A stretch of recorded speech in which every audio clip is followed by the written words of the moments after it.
اعوذ باللہ من الشیطان الرجیم بسم اللہ الرحمن الرحیم صلی اللہ علی النبی الامی وعلی آلہ واصحابہ اجمعین۔ کتاب حق قرآن مجید کا پارہ نمبر 17 انسانوں کو خواب غفلت سے جھنجھوڑنے کے پیغام کے ساتھ شروع ہوتا ہے۔ اقترب للناس حسابهم وهم فی غفلۃ معرضون، لوگوں کے لیے ان کا حساب قریب آ گیا اور وہ ہیں کہ غفلت میں منہ پھیرے ہوئے ہیں۔ مطلب یہ کہ قیامت زیادہ دور نہیں رہ گئی یا ان کی موت کا وقت انتہائی قریب ہے۔ کیا بھروسہ ہوتا ہے زندگی کا کہ کس وقت انسان کا آخری وقت آ جائے، اور انسان اس بات کا احساس کیے بنا غفلت میں زندگی بسر کر رہا ہے۔ اسے چاہیے کہ وہ بیدار ہو خواب غفلت سے، اسے چاہیے کہ وہ رجوع کرے اللہ کی ذات کی طرف، اسے چاہیے کہ وہ اختیار کرے حسن عمل اور حسن اعتقاد کا راستہ، تاکہ حساب و کتاب کے مراحل سے وہ بآسانی گزر سکے۔ قرآن مجید فرقان حمید نے سورہ انبیاء کی بالکل ابتدائی آیات میں باطل کی نفسیات بیان کی۔ جو حق والے ہوتے ہیں، حق والے ہر حال میں ان کا ایک راستہ ہوتا ہے، ان کا ایک ہی سلوگن ہوتا ہے، ان کی ایک ہی تھنکنگ ہوتی ہے، ان کے تھاٹس اور ان کی سوچوں کے اندر کسی قسم کی تبدیلی نہیں آتی۔ لیکن اس کے مقابلے میں باطل چونکہ باطل ہوتا ہے اور باطل کو استحکام حاصل نہیں ہوتا، پائیداری نصیب نہیں ہوتی، اس لیے باطل سوچ رکھنے والے بھی کبھی کسی ایک نقطہ نظر پر اور کسی ایک اوپینین پر قائم نہیں رہتے۔ قرآن مجید فرقان حمید نے سورہ انبیاء کے بالکل ابتدائی آیات میں ہی باطل اور اہل باطل کی نفسیات بیان کی۔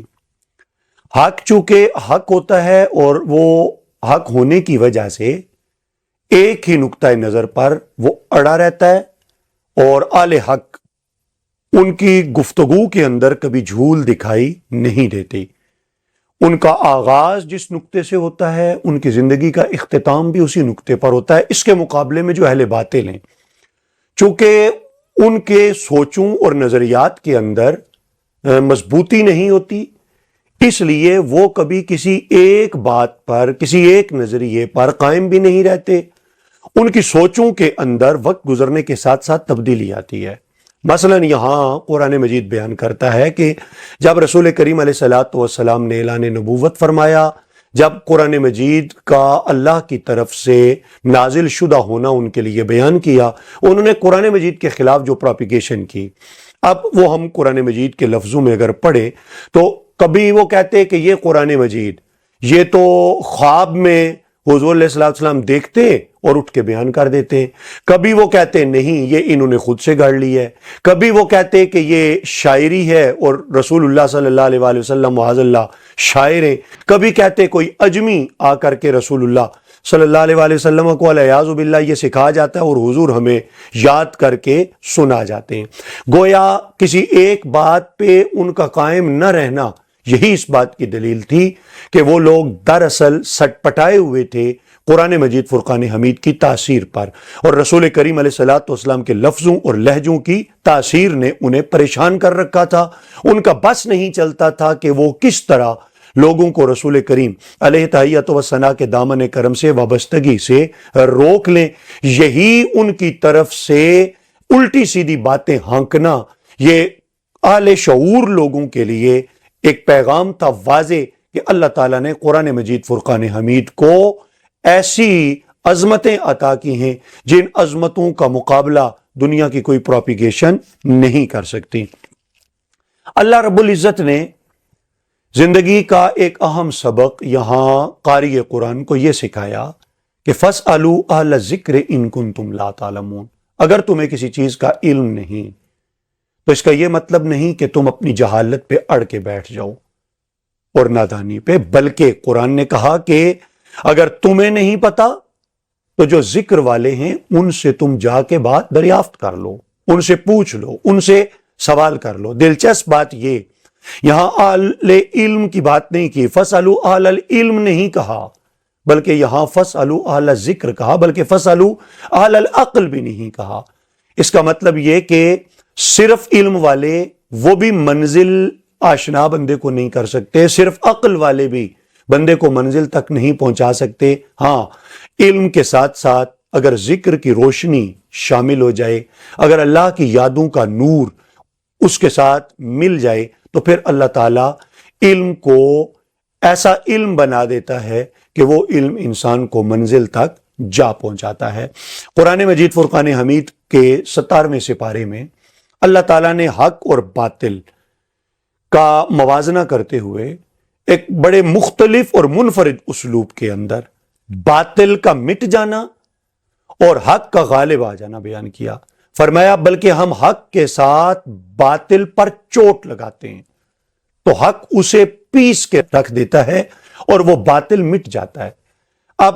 قرآن مجید فرقان حمید کا بیان کردہ یہ جو اسلوب ہے، یہ جو اصول ہے، اگر ہم تاریخ میں دیکھیں تو بہت پہلے سے یہ معاملہ شروع ہوتا ہے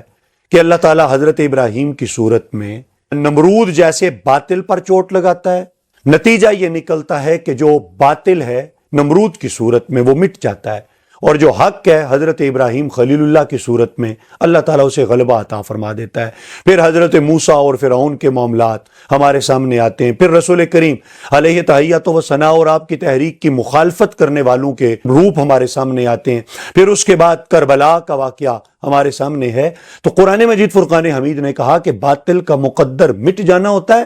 ہم حق ہی کی چوٹ اس پر لگاتے ہیں، حق کے سامنے پھر باطل ٹھہر نہیں سکتا۔ اس میں ایک طرح سے اہل حق کے لیے تسلی بھی ہے، اگر انہیں یقین ہے، وثوق ہے، اعتماد ہے کہ ان کا راستہ حق کا راستہ ہے، تو اس راستے میں پیش آمدہ وقتی تکالیف سے انہیں پریشان نہیں ہونا چاہیے، اس لیے کہ فتح اور غلبہ بالآخر حق کا اور اہل حق کا مقدر ہوتا ہے۔ سورہ انبیاء کی آیت کریمہ نمبر 30 میں اللہ تعالیٰ نے ایک ایسی حقیقت بیان کی جسے جدید دور میں بگ بینگ کے نام سے یاد کیا جاتا ہے۔ مولا کائنات نے فرمایا کہ کیا کفر کرنے والوں نے یہ نہیں دیکھا کہ ان السماوات والارض کانتا رتقا ففتقناہما، کہ آسمان اور زمین باہم ملے ہوئے تھے اور ہم نے انہیں ایک دوسرے سے جدا کیا۔ اب کائنات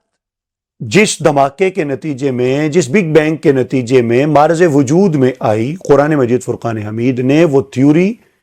1400 سال پہلے بیان فرمائی اور فرمایا کہ زمین و آسمان کو ایک دھماکے کے ذریعے ایک دوسرے سے جدا کر دیا۔